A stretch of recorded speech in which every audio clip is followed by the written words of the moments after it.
guys. I thought it'd be easier to do it this way than to try to type again. I need to be resting my arm, so I thought I would try it this way for a change. So the first pile was Dragonstone, so that's the Dragonstone there. Okay, and then these are your cards. So we'll just start going through them and see what we've got.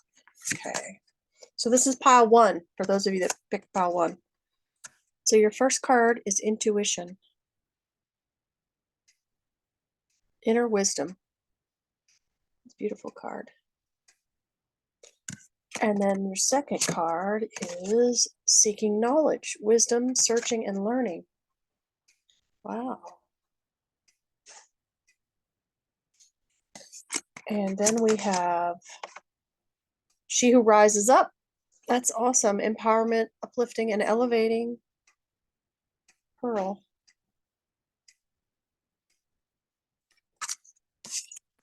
And you've also got Primrose, which is youthful love. Yeah, that's quite pretty too. So we've got a little bit of learning going on here with you. It feels like you're getting more in touch with your intuition, listening more to your guides, possibly even to your animal spirits, ancestral magic. It feels like you're tapping into, obviously, nature. Look at that one. And this one as well, it has the forest and the moon, and you've got all those birds, the owls especially. This one's got butterflies for transformation. It's got mushrooms for growth. It's just it feels like you're just going through well, I would say an upgrade of some sort. You're going through more confidence. I'm picking up just feeling like you're elevating yourself, like you're not, it's like you've come out of not really necessarily a depression, but a time of confusion, possibly. And maybe a little bit of, oh, look, that's actually an owl in there too. I just noticed that's another owl. So you're definitely working with the owl energy here. So yeah, you're definitely coming out of a time of confusion. You're moving forward. You're moving into feeling solid within your own knowledge of what the situation is, especially. And with this pearl, it's like you're bringing forth your own energy, and not only just your energy, but your knowledge, and bringing forth your inner beauty that you really haven't been sharing with everyone. So that's really cool to see that you're allowing that to come forward. So and you're walking through all of these challenges with grace and dignity, and that's really cool to see. Well, those are beautiful. So that was pile one. Okay, now we'll move on to pile two. Oh, sorry. With pile one, we had Dragonstone. So this one is attuned to all the chakras, astrologically linked to Gemini. It's connected to fire, water, and earth. It vibrates number 2. The affirmation you would use with this would be, my true self leads as I step into my personal power. And then it also works on grief, sadness, optimism, courage, boldness, quiets your inner critic or martyrdom.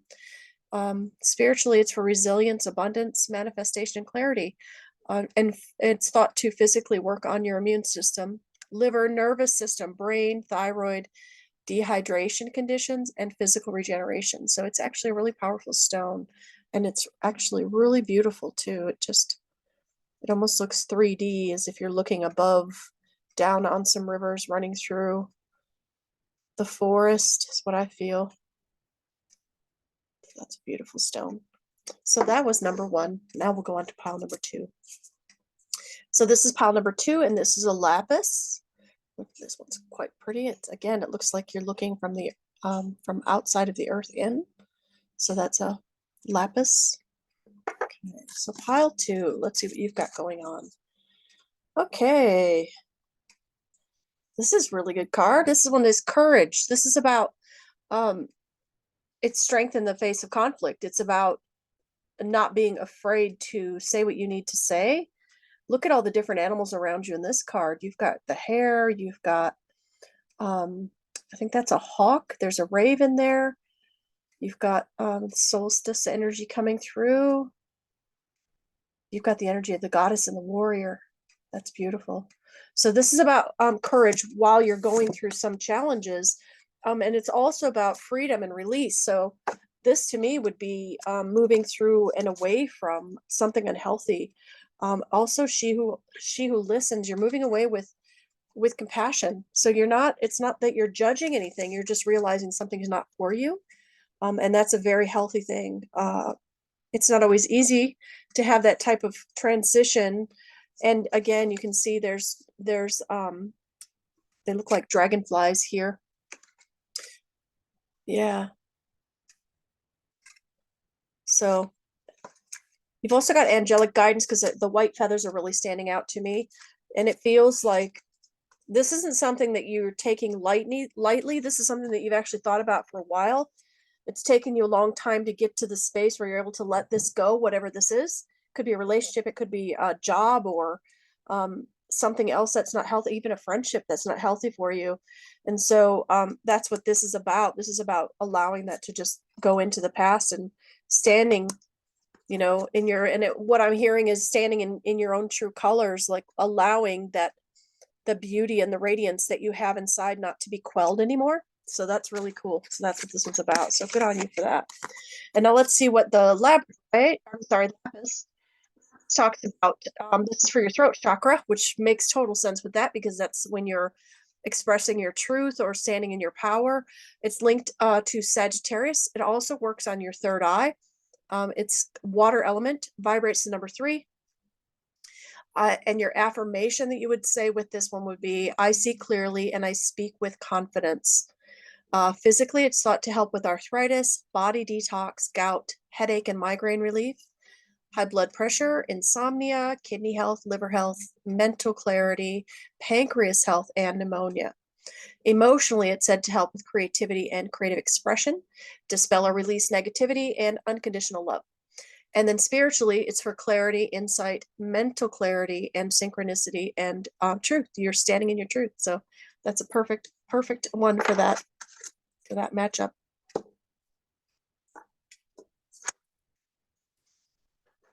Okay. Now we're going to go on pile number 3. And pile number 3 was the red coral. And I love this one. It's beautiful. So let's go to the first card you have. And that is trust. All as it should be. That's beautiful. And the second one is adventure, experience, taking risks, and wish. Well, those go together, don't they? You have to have trust to do those things. And then you have she who changes, transformation, change, enchantment, iris. That's really, and you've also got the snake on her arm, which is about shedding your skin. And with this one, we have anticipation. So this is anemone. Okay. So the really overall message from this one is that you need to trust that whatever it is that you're trying to manifest is going to come into you. You have to visualize it. You have to really be able to put a clear vision for yourself of what it is that you're trying to pull in. Otherwise, it's a little bit murky and it makes it hard for the universe to provide that to you. I do see with this one as well, you're ready for change. You know you are.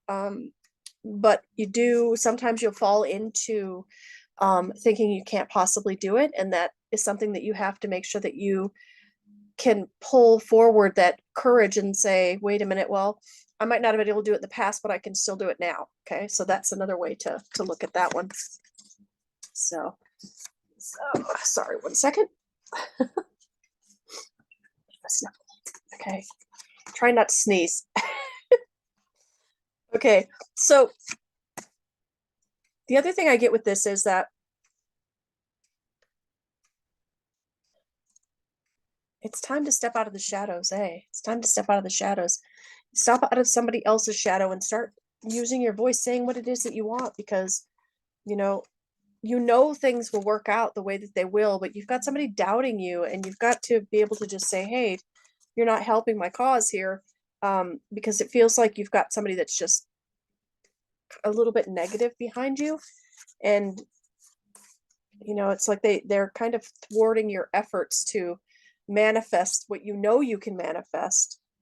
I also see with this one, it looks like, I'm sure it's not, but to me, it looks like prayer. Like when you put a prayer out to the universe and you attach it to a tree, and then, you know, that type of wishing and magic that you put into actually writing it down on paper. Write down what it is that you're wanting to bring in.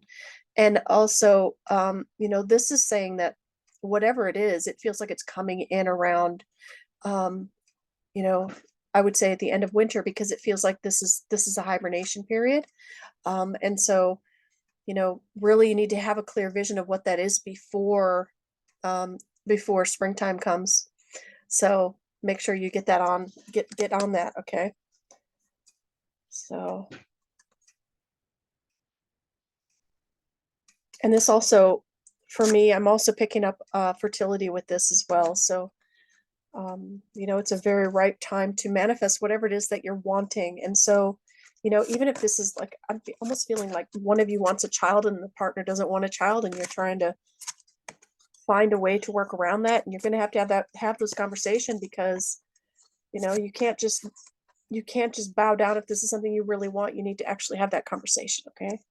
Really try to put that out there, and discuss it, find out, you know, have a full-on discussion about finances, about, you know, how everything's going to work, and then just do what you feel like you need to do with that. Okay. That's all I can say with that. I do love this. Taking risks. Yeah, that's a beautiful little card. Don't let anybody tell you can't do what you want to do, even if you have to do it by yourself. Okay. All right. And we've got the red coral. Root chakra, solar plexus. So again, root chakra is something to do with the womb energy. Scorpio, Pisces, and Libra, element of water. The numbers are 4 and 22. So this stone is said to have an effect on heartburn, colic, severe hiccups, stimulating the metabolism, increasing your physical energy, kidney and bladder disorders, strengthening the skeletal system, particularly the spine, nourishes red blood cells, encourages a healthy immune system. Emotionally, it is meant to soothe and quiet turbulent emotions, offers protection and healing from the ravages of depression and anxiety.